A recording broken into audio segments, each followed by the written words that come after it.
Hello everyone. स्वागत है आप सभी का आपके अपने यूट्यूब चैनल आरपीएससी अड्डा में।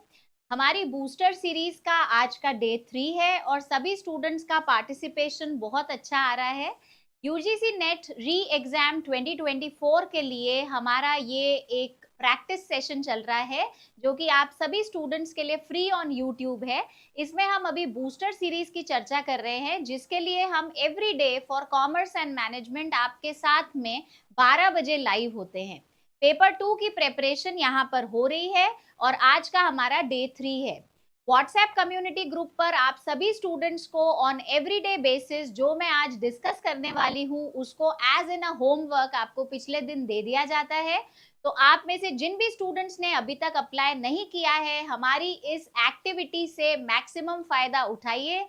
लिंक डिस्क्रिप्शन बॉक्स में गिवन है। आप सभी जल्दी ही इस लिंक को यूज करके हमारा कम्युनिटी ग्रुप ज्वाइन करें ताकि आपको इस पूरी सीरीज का और भी बाकी इंपॉर्टेंट अपडेट्स जो हम उस ग्रुप में पोस्ट करते हैं आपको सबसे ज्यादा और सबसे अच्छा फायदा हो सके। आरपीएससी अड्डा अपनी एक्सीलेंट फैकल्टी टीम के साथ बहुत सारे रिजल्ट्स की इंश्योरेंस देता है।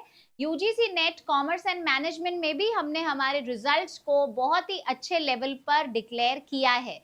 इसके साथ ही और भी दूसरी स्टेट्स में भी आप देख सकते हैं कि आरपीएससी अड्डा ने अपने लिए रैंक्स इंश्योर किए हैं। आप सभी स्टूडेंट्स के लिए अलग से एक टेलीग्राम चैनल भी बनाया गया है जिसकी लिंक ऑफ कोर्स आपको डिस्क्रिप्शन बॉक्स में गिवन है।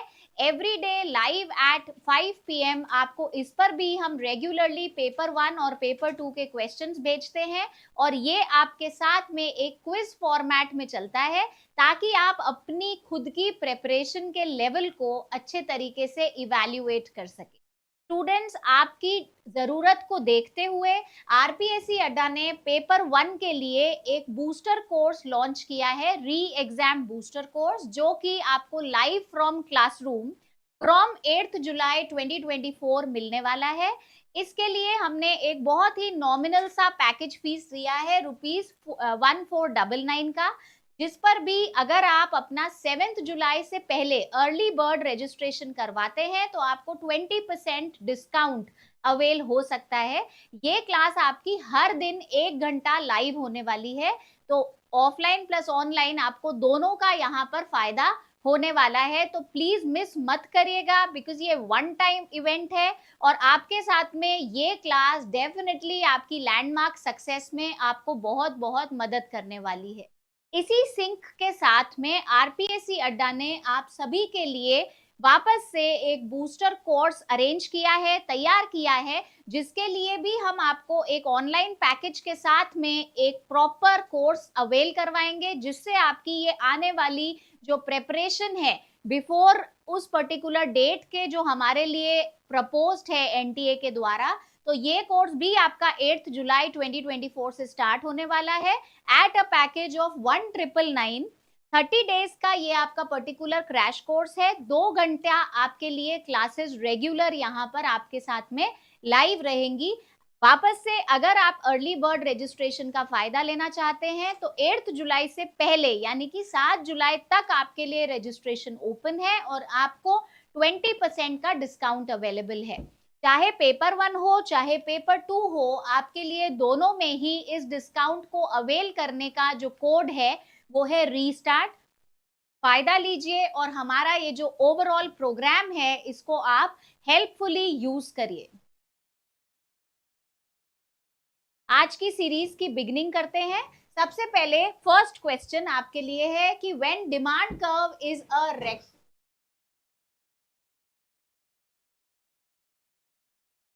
When demand curve is a rectangular hyperbola, the elasticity of demand will be।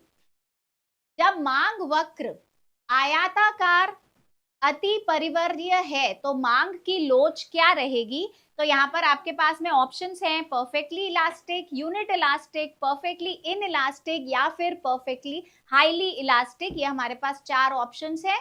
पूर्णतया लोचदार, इकाई लोचदार, पूर्णतया बेलोचदार या फिर अत्यधिक लोचदार। हम सभी जानते हैं कि इलास्टिसिटी ऑफ डिमांड आपका बिजनेस इकोनॉमिक्स के अंदर एक बहुत ही महत्वपूर्ण टॉपिक है, तो इसलिए आपको इस टॉपिक को बगैर मिस किए हमेशा हर सिलेबस में, चाहे वो यूजीसी नेट हो या फिर कोई दूसरा भी सिलेबस हो जो कॉमर्स ओरिएंटेड है और जिसका कोर्स बिजनेस इकोनॉमिक्स को अपने साथ में कनेक्ट करता है, आपको इसको यूज करना है।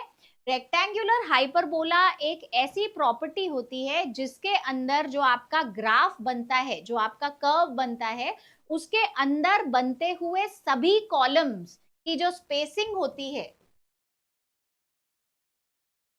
वो बराबर होती है, और इसी चीज को रेक्टेंगुलर हाइपरबोला के नाम से जाना जाता है कि जो आपका वाई एक्सिस पर वेरिएबल है, जैसे यहाँ पर आपका प्राइस है और यहाँ पर क्वांटिटी डिमांडेड है, तो उस आधार पर प्राइस के बढ़ने का और आपके क्वांटिटी डिमांडेड के उसी आधार पर कम होने का जो प्रपोर्शन होगा वो बराबर रहेगा। ये रेक्टेंगुलर हाइपरबोला बताता है या फिर संकेतिक करता है। तो उस आधार पर हमारा जो आंसर है वो है B. Next question, opportunity cost is the term which describes, अवसर लागत एक अवधारणा है जो कि निम्नलिखित का वर्णन कर, cost related to an optimum level of production, उत्पादन के इष्टतम स्तर से संबंधित लागत, एवरेज वेरिएबल कॉस्ट, औसत परिवर्ती लागत, या फिर आपका कॉस्ट ऑफ फोरगोन अपॉर्चुनिटी, पूर्वगामी अवसरों की लागत। हमारा आंसर सर्टेनली डी है। जहां पर आपने माइक्रो इकोनॉमिक्स फर्स्ट टाइम पढ़ा था वहीं पर ही कॉन्सेप्चुअली आपका ये टॉपिक स्टार्ट हो गया था। अपॉर्चुनिटी कॉस्ट का मतलब होता है एक ऐसी कॉस्ट या एक ऐसी लागत जिसको आप छोड़ते हैं किसी और अवसर को प्राप्त करने के लिए। इसके लिए बिल्कुल जो सटीक आपके लिए एक टैगलाइन बनती है वो होती है opportunity cost is equal to opportunity lost. एक अवसर को लेने के लिए हमने जिस दूसरे अवसर को सैक्रिफाइस किया या छोड़ा उसे अपॉर्चुनिटी कॉस्ट कहा जाता है। और ये पर्टिकुलर कॉन्सेप्ट इकोनॉमिक्स के मद्देनजर सबसे जरूरी कॉन्सेप्ट है जिस पर हमेशा ही आपके एमसीक्यूज दिखाई देते हैं। अब बात आती है ऑप्शंस की, तो आप देख सकते हैं कि डी ऑप्शन में द कॉस्ट ऑफ फोरगोन अपॉर्चुनिटीज, पूर्वगामी अवसरों की लागत ही हमारा राइट मोस्ट आंसर है, तो इसलिए आपका आंसर उस आधार पर हो गया D. Next question, arrange the following books in order of the year in which they appeared, कब कौन सी किताबें आई उस आधार पर आपको उन्हें क्रम में व्यवस्थित करना है। निम्नलिखित पुस्तकों को उनके प्रकाशन के वर्ष के अनुसार व्यवस्थित करें। पहली है economic theory and operation analysis by W.J. Baumol, दूसरा an introduction to positive economics by R.J. Lipsey, तीसरा इकोनॉमिक्स बाय P. सैमुअल्सन, और चौथा है managerial economics by Joel Dean. देखिए इकोनॉमिक्स के संदर्भ में ये सारी की सारी जो किताबें हैं ये स्टार बुक्स हैं और आपके पास में आप उम्मीद कर सकते हैं कि इनमें से किसी भी एक ऑप्शन को आप अपने आने वाले पेपर्स में सर्टेनली एक्सपेक्ट कर सकते हैं, क्योंकि ये सारी की सारी इकोनॉमिक्स के अंदर क्रीम बुक्स हैं जिनका बहुत बड़ा रेलेवेंस है, जिनका बहुत बड़ा महत्व है। अब आते हैं इसके ऑर्डर पे, तो ऑर्डर में सबसे पहले जो मैनेजरियल इकोनॉमिक्स जोयल डीन ने दिया है वो है 1951 में।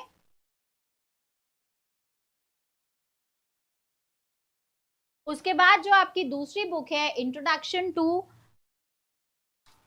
पॉजिटिव इकोनॉमिक्स जो R.J. लिप्सी की है वो है 1963 की। उसी तरीके से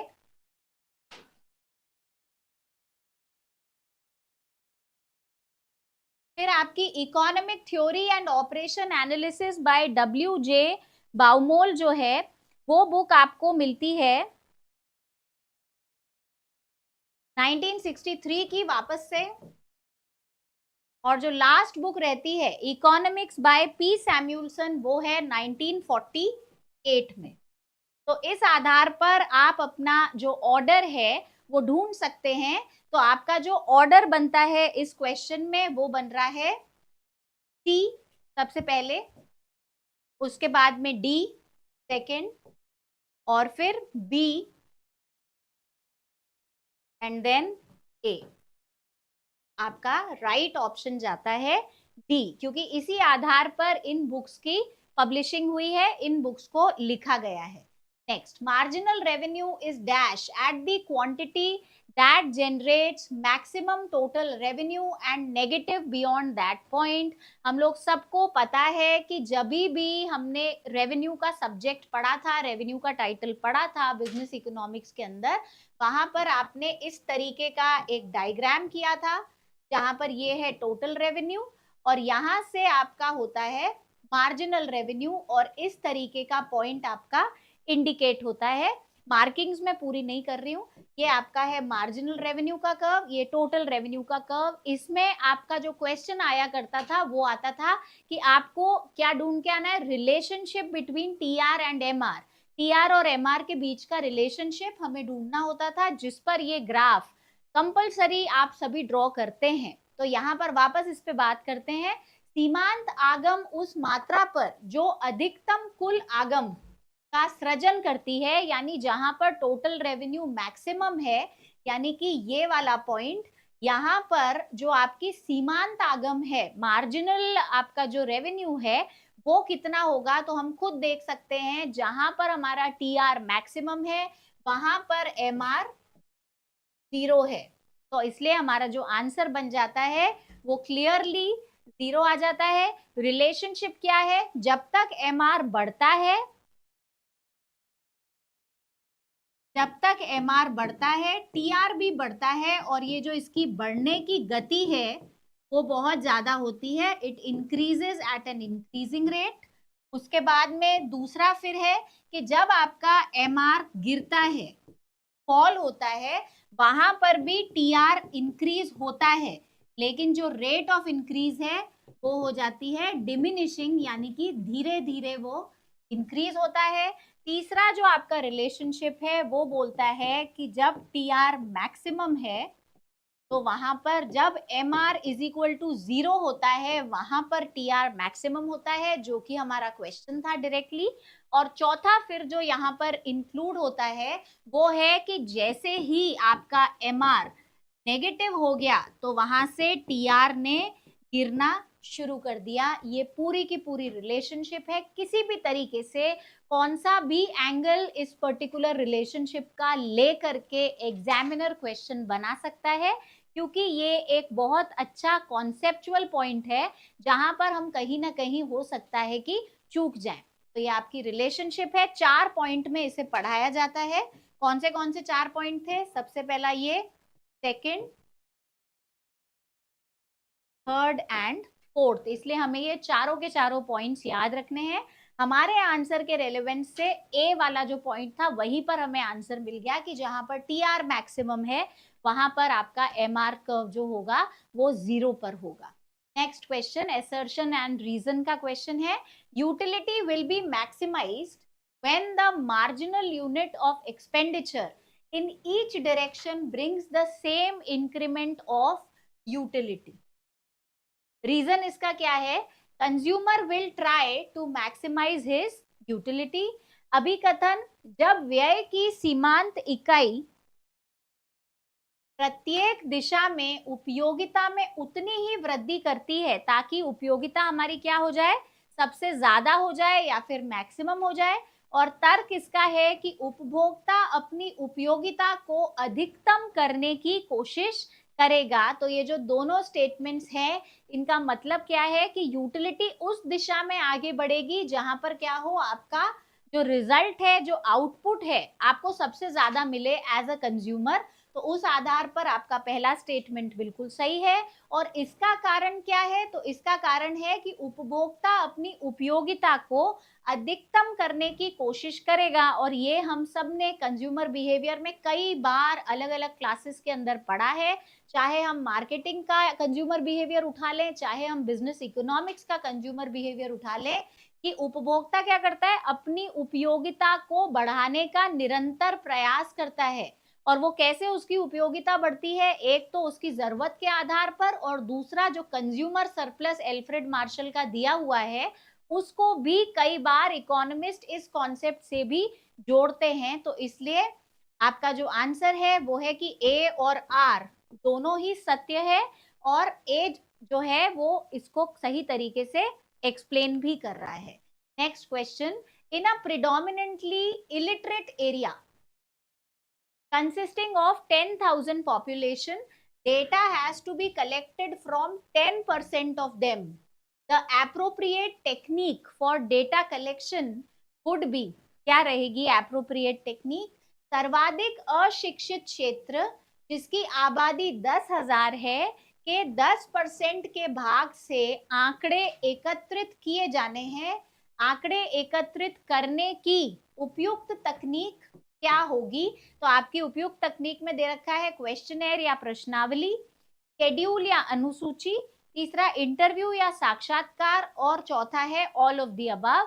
देखिए क्वेश्चनर रिस्पोंडेंट खुद भरता है, तो यहाँ पर हमारी पॉपुलेशन कैसी है? हमारी पॉपुलेशन इलिटरेट है, पढ़ा लिखा कोई भी नहीं है, तो वहां पर प्रश्नावली तो बिल्कुल भी सेटल डाउन होगी नहीं, तो उसी आधार पर आपका उपयुक्त सभी भी कैंसिल हो जाता है। बचते हैं स्केड्यूल और इंटरव्यू। स्केड्यूल या अनुसूची एक ऐसा पूछने का तरीका होता है जिसमें जो आपका प्रश्न करने वाला रिसर्चर है वो ये कोशिश करता है कि सारा का सारा जो डॉक्यूमेंट है उसे भरेगा वही, सिर्फ वो क्या करेगा, रिस्पोंडेंट से पूछता रहेगा।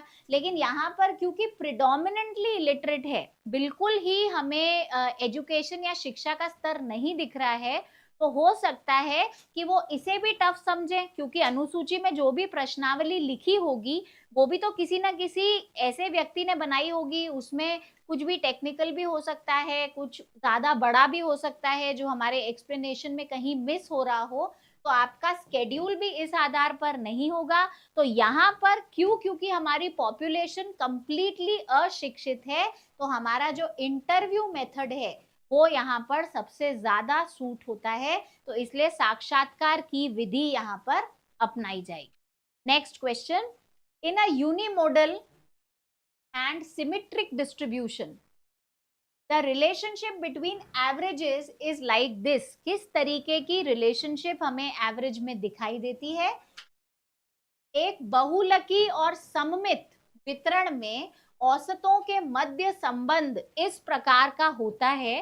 तो ये एक बहुत ही इंपॉर्टेंट क्वेश्चन है, हम सबको इसको, आपका जो रिसर्च वाला टॉपिक है उसमें आपको इसको इंक्लूड करना है और अच्छे से इसे याद करना है। वैसे तो कोई भी टॉपिक मिस नहीं करना है, लेकिन फिर भी जहां पर भी आपके पास में यूनिमोडल या एसिमेट्रिक डिस्ट्रीब्यूशन या फिर आगे के डिस्ट्रीब्यूशन के बारे में आता है, आपको वो टॉपिक तो बिल्कुल भी स्किप नहीं करना है। इस तरीके का डिस्ट्रीब्यूशन कैसा होता है?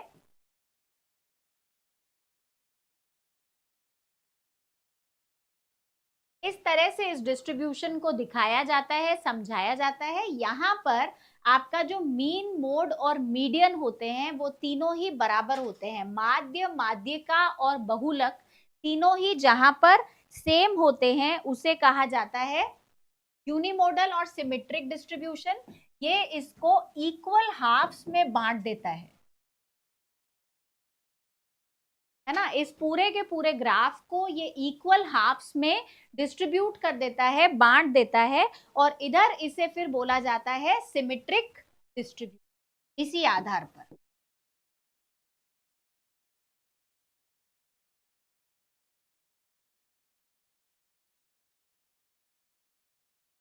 इसी कॉन्सेप्ट में जो अगला क्वेश्चन बनता है वो बनता है एसिमेट्रिक डिस्ट्रीब्यूशन का, जिसमें आपका आधार इक्वालिटी नहीं होगी, वहां पर आपके मध्य, माध्य, माध्यिका और बहुलक तीनों ही अलग आंसर के थ्रू जाएंगे। तो इसलिए आपका इस क्वेश्चन का जो आंसर है वो है C. Next question, given the following test, आपको सारे के सारे जो ऑप्शन में टेस्ट गिवन है, निम्नलिखित परीक्षण दिए होने पर जेड टेस्ट परीक्षण, एफ टेस्ट परीक्षण, टी टेस्ट परीक्षण या फिर काई स्क्वायर टेस्ट का परीक्षण, आपसे पूछा गया है the concept of degrees of freedom is associated with, इनमें से किस टेस्ट में डिग्री ऑफ फ्रीडम का जो कॉन्सेप्ट है वो जोड़ा जाता है? तो यहाँ पर फिर से मैं कहूंगी कि ये क्वेश्चन भी आपके लिए बहुत इंपॉर्टेंट है।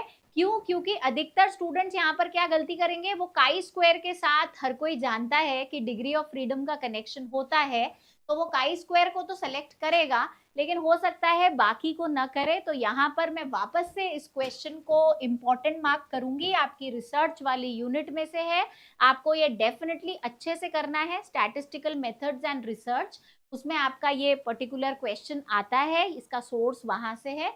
कौन सा ऐसा टेस्ट है जो इसको प्रमोट या इसको यूज नहीं करता है? तो उसमें आपको ये चीज बहुत अच्छे से जाननी होगी कि जो आपका Z टेस्ट है वो फिक्स्ड नॉर्मल डिस्ट्रीब्यूशन को लेता है।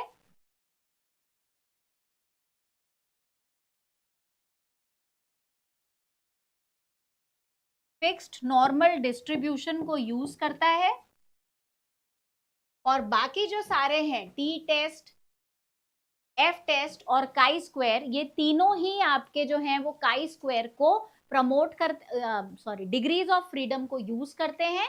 तो इसलिए जो आपका क्वेश्चन था कि स्वतंत्रता की कोटि की अवधारणा निम्नलिखित में से किससे संबंधित है, तो हम देख सकते हैं कि एक को छोड़ के सेकेंड, थर्ड एंड फोर्थ तीनों में ही ये चीज आपकी यूज होती है। तो आपका आंसर हो जाता है डी। यहाँ पर एक बात और आप लोगों को याद रहनी चाहिए कि डिग्री ऑफ फ्रीडम होता क्या है। तो डिग्री ऑफ फ्रीडम का मतलब होता है कि एक ऐसा कॉन्सेप्ट रिसर्च का जिसमें रिसर्चर पहले से ही एक फ्रीडम का रेंज बना के चलता है अपने लिए, कि हो सकता है हमसे इतनी मिस्टेक हुई हो, तो उस रेंज को, उस पर्टिकुलर एरिया को बोला जाता है डिग्री ऑफ फ्रीडम। तो उस आधार पर आपको यहाँ पर ध्यान रखना है कि ये degree of freedom T test, F test और काई स्क्वायर तीनों में ही एप्लीकेबल है। Next question, which one of the following is not an accounting software? कौन सा अकाउंटिंग सॉफ्टवेयर नहीं है? तो टैली अकाउंटिंग सॉफ्टवेयर होता है, मिरेकल, प्रॉफिट और एसपीएसएस। एसपीएसएस जो है वो एक स्टैटिस्टिकल पैकेज है।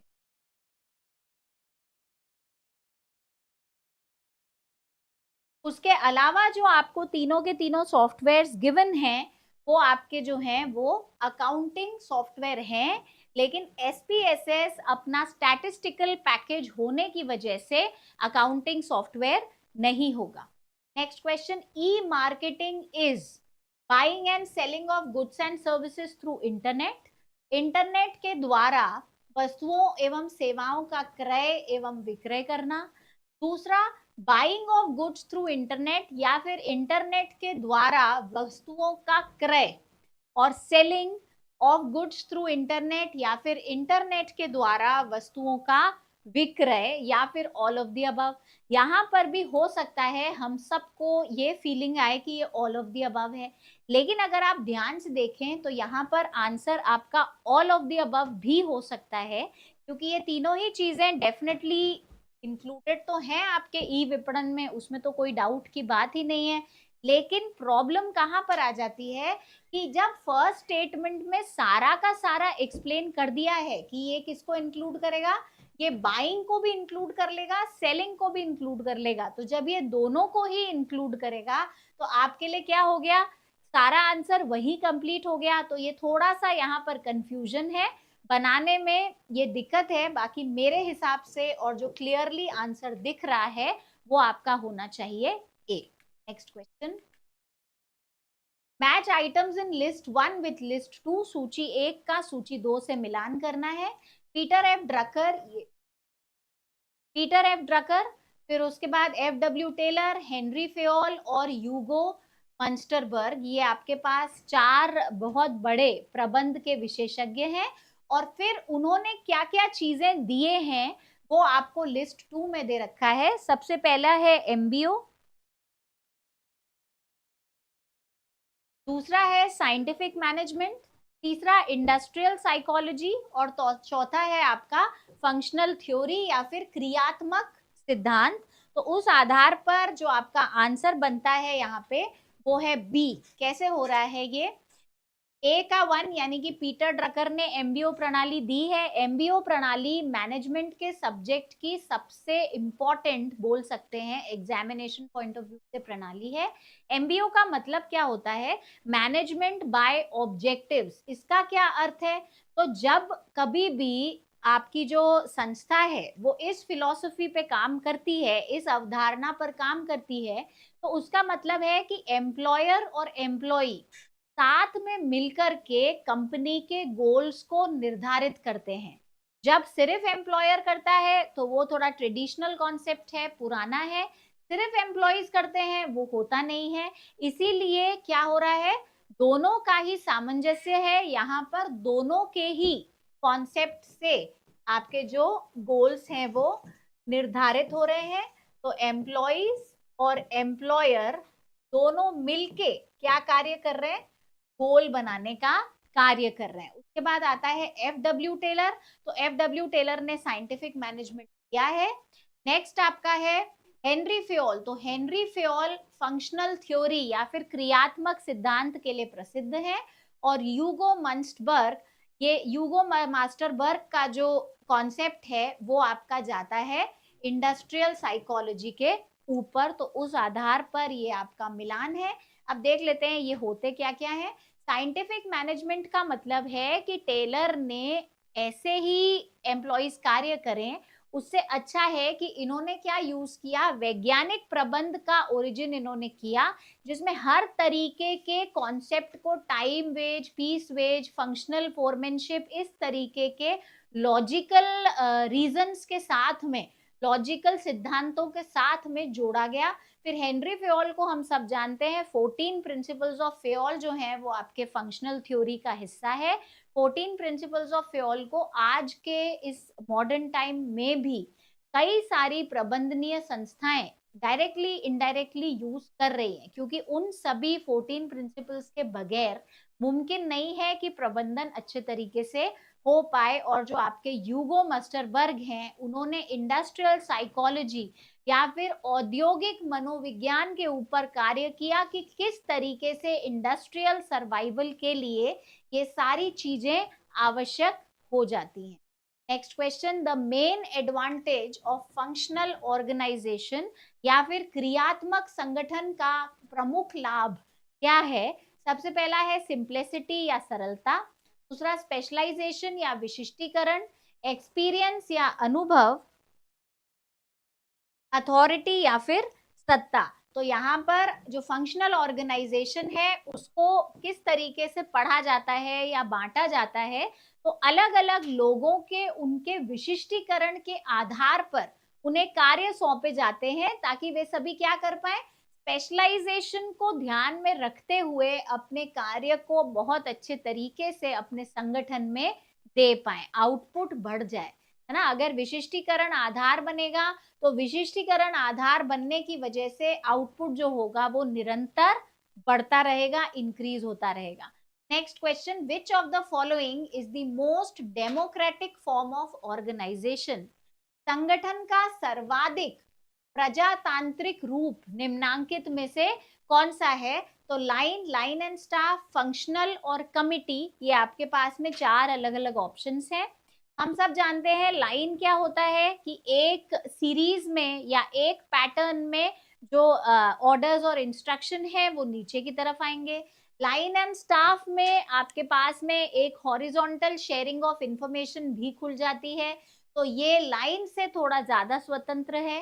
फंक्शनल के अंदर फंक्शन के आधार पर सूचनाएं पास होती हैं, तो इसीलिए वो भी ऑर्गेनाइजेशन का एक फ्लेक्सिबल तरीका है। लेकिन कमिटी जो ऑर्गेनाइजेशन है, समिति, समिति के अंदर आपको सबसे ज्यादा स्वतंत्रता मिलती है। क्यों? क्योंकि ये एक स्वतंत्र यूनिट की तरह काम करती है, एक इंडिपेंडेंट यूनिट की तरह आपकी जो कमिटी है वो कार्य करती है, इसलिए यहाँ पर सबसे ज्यादा स्वतंत्रता संभावित होती है। नेक्स्ट क्वेश्चन,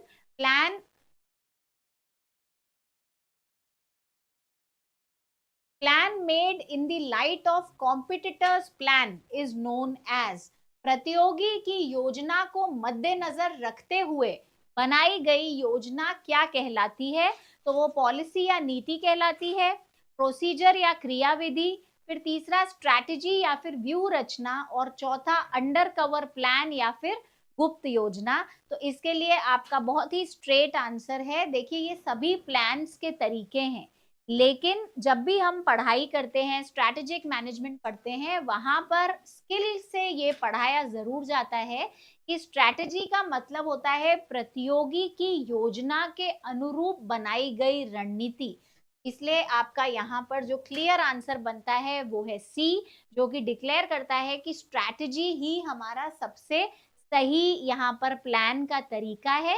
जब हम हमारे कॉम्पिटिटर की गतिविधियों को देखते हुए हमारा प्लान डिसाइड करते हैं तो उसे स्ट्रैटेजी या व्यू रचना कहते हैं। साथ में आपको ये भी ध्यान रखना है कि जैसे जब शतरंज का खेल खेला जाता है तो वहां पर एक पक्षकार का जो मूव होता है, जो चाल होती है, वो पूरी तरीके से किस पर निर्भर करती है? दूसरे पक्षकार के द्वारा ली गई चाल के अनुरूप ये अपनी चाल को डिसाइड करता है। पहले से ही हम हमारा प्लान बना के रख दें तो वो चेस के गेम में संभव नहीं है। तो यहाँ पर भी स्ट्रैटेजी सीधा रिफ्लेक्ट करता है आपका जो चेस के गेम का सिस्टम है उसको, तो इसीलिए यहाँ पर आंसर है स्ट्रैटेजी। नेक्स्ट क्वेश्चन, अ प्रपोज्ड ऑर्गेनाइजेशनल चेंज में क्रिएट, प्रस्तावित संगठनात्मक परिवर्तन निम्नलिखित उत्पन्न कर सकता है। क्या क्या कर सकता है? अगर हमारी ऑर्गेनाइजेशन किसी चेंज को आ रहा है और उसे ले रही है, चाहे वो चेंज आंतरिक वातावरण के आधार पर आ रहा है या बाह्य वातावरण के आधार पर आ रहा है, अगर कोई बदलाव आ रहा है तो आप सबने प्रबंधन में एक चीज पढ़ी होगी जिसे बोला जाता है रेजिस्टेंस टू चेंज, बदलाव का अवरोध। पहला पहला जो आउटकम चेंज का आएगा वो आएगा रेजिस्टेंस। तो इसलिए ये तो बिल्कुल श्योर है कि अगर बदलाव आया है तो वो रेजिस्टेंस जरूर ही लेके आया होगा। तो क्या होगा? इमोशनल टर्मोइल और टेंशन, ये सारे रेजिस्टेंस के ही प्रकार हैं। इमोशनली या भावनात्मक खलबली एवं तनाव तो हो सकता है। दूसरा, प्रॉब्लम ऑफ सोशल डिस्प्लेसमेंट, सामाजिक वित्त स्थापन की समस्या, तो ये भी हो सकती है। हमें फील हो सकता है कि हम सोशली इनसिक्योर हैं, हमारी जगह छिन गई, या फिर इस पर्टिकुलर तरीके का कोई बदलाव आने से हमारा प्रारूप जो है वो बदल गया। तीसरा, फियर ऑफ द अननोन, किसी अज्ञात का भय, तो वो तो सबसे ज्यादा होता है, भय का मेन कारण ही अज्ञात होता है। तो ये तीनों ही चीजें यहाँ पर आएंगी। तो इसी आधार पर जो हमारा आंसर होगा इस क्वेश्चन का वो होगा डी या फिर ऑल ऑफ द अबव। तो ये आपके सारे के सारे क्वेश्चंस थे और उनकी जो आंसर की है वो गिवन है। उसके बाद जो आगे की सीरीज है उसे यहाँ पर और कंटिन्यू किया जाएगा। Thank you so much for staying connected. Have a good day.